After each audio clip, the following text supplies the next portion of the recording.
For decades, cinema, like many other sectors, has suffered from censorship. For example, in the past, the village priest, bell in hand, would demand the removal of kissing scenes, like in Cinema Paradiso. Many films never even made it to theaters because they had too much sexual content, violence, or political ideas that didn't suit the government in power. And despite the risk of being censored, many filmmakers still made such films, whether to experiment, fight the system, or for various other reasons. Since I find this an interesting topic, I bring you a top 10 of the most controversial films in history. At number 10, we have Last Tango in Paris. Directed by Bernardo Bertolucci and starring Marlon Brando and Maria Schneider, it's about the affair between an older man and a young woman after they meet while viewing an apartment for rent in Paris. The controversy lies in a scene where the man performs anal sex on the woman without her consent, using butter as a lubricant. The act was simulated, but Maria Schneider said she didn't know about the scene until right before they filmed it, unlike Bertolucci and Brando, who kept it from her to get a more realistic reaction. She later stated that she felt humiliated and that it psychologically destroyed her, calling it the one thing she regretted in her life. The film was censored in many countries. In Italy, where Bertolucci is from, the anal sex scene led to the revocation of the director's civil rights for 5 years, along with a 2-month prison sentence, though the latter was suspended. And we're only just getting started, folks. Let's move on to number 9, and for that, we head to the country that gave us the best soccer player in history, Japan. We're talking about In the Realm of the Senses, directed by Nagisa Oshima.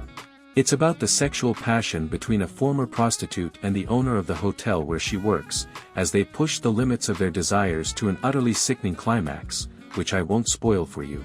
The actors had real sex in this movie, there's no Hollywood style under the sheets, pretending. Nope, they go at it for over an hour and a half. For some reason, Japan wasn't too happy about it. The film had to be edited in France because otherwise, it wouldn't have been allowed.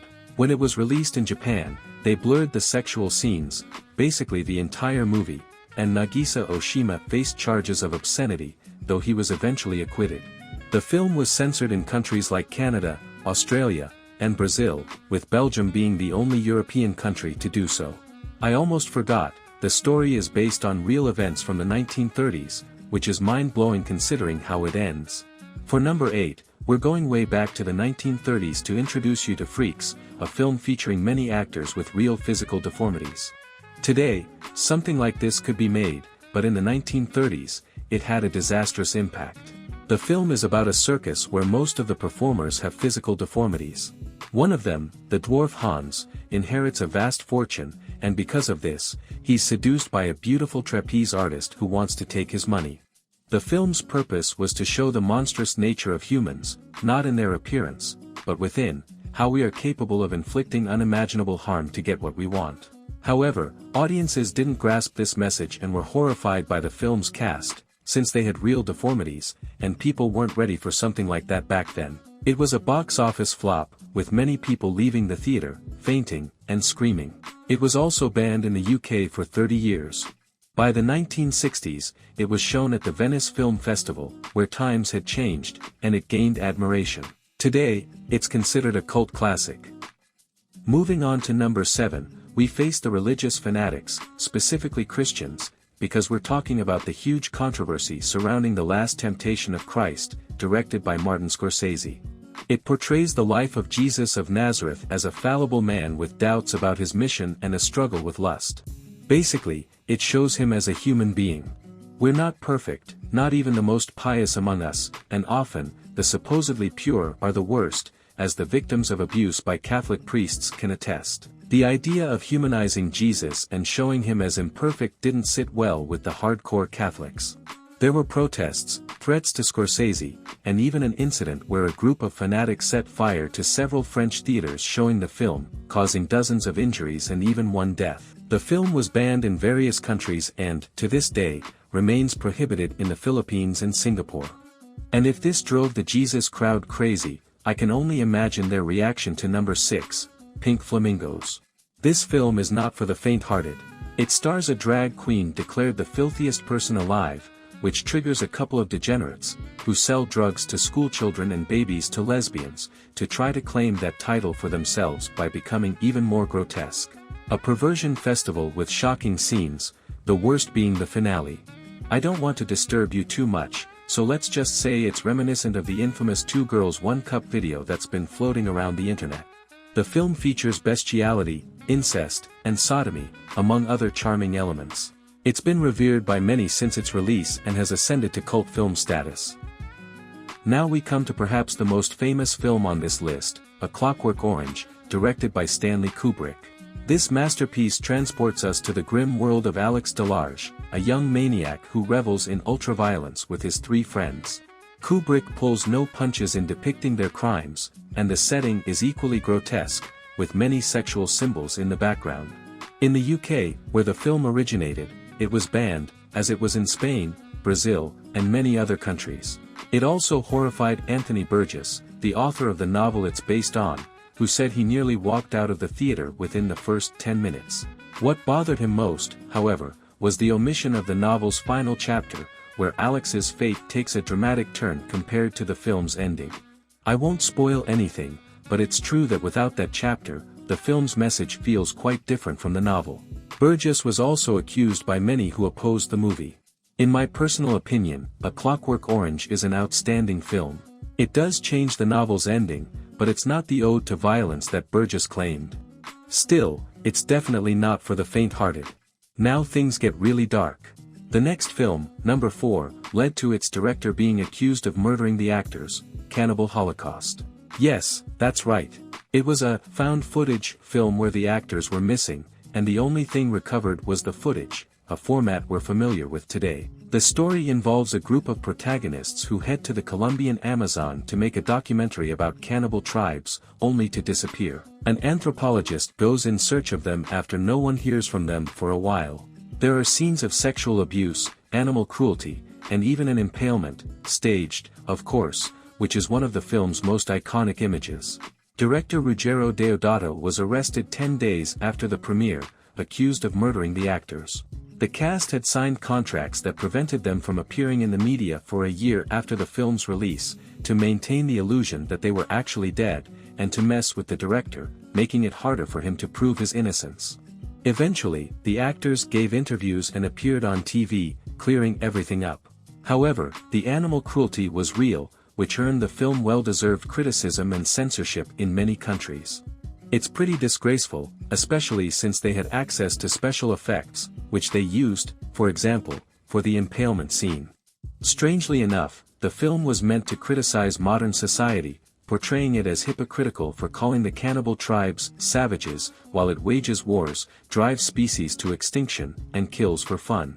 I guess the director thought the best way to express his message was to become what he criticized. Solid plan. Now we've reached the top 3, and these films deal with some pretty heavy subjects. At number 3 is Men Behind the Sun. This film is not for most people, as it portrays the atrocities committed by Japan's Unit 731, a secret military unit that conducted biological weapons experiments on Chinese and Soviet prisoners during World War II. I'm a huge fan of military history, and I have to say that I didn't know much about the Asian front in World War II, because we're usually shown the European front and the concentration camps. This has always benefited Japan, a country that fascinates me in a good way despite the terrible atrocities they committed during the invasion of China, the worst of all being the ones by Unit 731. I'll make a separate video about the Nanking Massacre and this unit, but let's talk about the movie. Director Mao Tun-Fei wanted to depict exactly what happened, without embellishments, and this is the worst part, it's all real. You won't believe the depths of human cruelty. It's horrible, but necessary because the voices of those innocent people who suffered and died in horrific ways need to be heard. Naturally, the film was censored or outright banned in many countries, Japan being the first of them, where there was widespread outrage, and the director even received death threats. It seems the Japanese aren't great at owning up to their historical memory.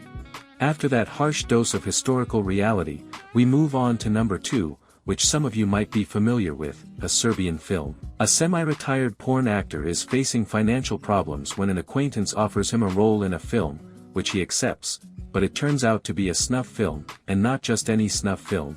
It's a festival of dark perversions, showcasing several horrifying paraphilias. In the most infamous scene, a newborn appears. I won't say more. It was heavily censored in many countries, including Spain. The creator wanted to criticize Serbian cinema, which he described as boring, predictable, and overrun by the culture of political correctness, so he decided to make a film filled with the worst evils of the world and named it a Serbian film. In fact, when people are asked about Serbian films, many will probably mention a Serbian film rather than the great works of Amir Kusturica. And we finish on a high note with what I believe, and many would agree, is the most controversial film in history. Based on manuscripts by the Marquis de Sade, Salo, or the 120 Days of Sodom is as hard as stale bread. For wealthy bastards kidnap and enslave 18 teenagers. If they refuse to fulfill their desires, they are punished by death. Physical and psychological torture, slavery, extreme sadism, deviant paraphilias, and fascism all come together on screen. It rightfully earned censorship in multiple countries. It's set in Mussolini's Italy, which is why the four wealthy and enslaving characters are fascists, and the enslaved are partisans or children of partisans. To make things even more twisted, the film is divided into 4 parts, inspired by Dante Alighieri's Divine Comedy, the Anti-Inferno, the Circle of Manius, the Circle of Shit, and the Circle of Blood. Each one lives up to its name. Luckily, unlike Men Behind the Sun, this isn't based on real events. However, it feels like something that could happen in real life, or maybe it already did. Pasolini, the director, envisioned this film based on the atrocities he witnessed in fascist Italy during World War II. He also used sex as a metaphor for the relationship between those in power and those subjected to it. This was the last film by Pier Paolo Pasolini, as 3 weeks before its release, he was murdered under mysterious circumstances. Check this film out if you have a strong stomach. If not, maybe it's better if you hit the books because you've got 3 exams and haven't done a thing, you lazy Satan spawn. It wasn't easy to make this top 10, because many of the films I've covered are seriously messed up. And as desensitized as people seem to be today, I still think most of you won't enjoy them, at least I certainly don't. See you in the next video.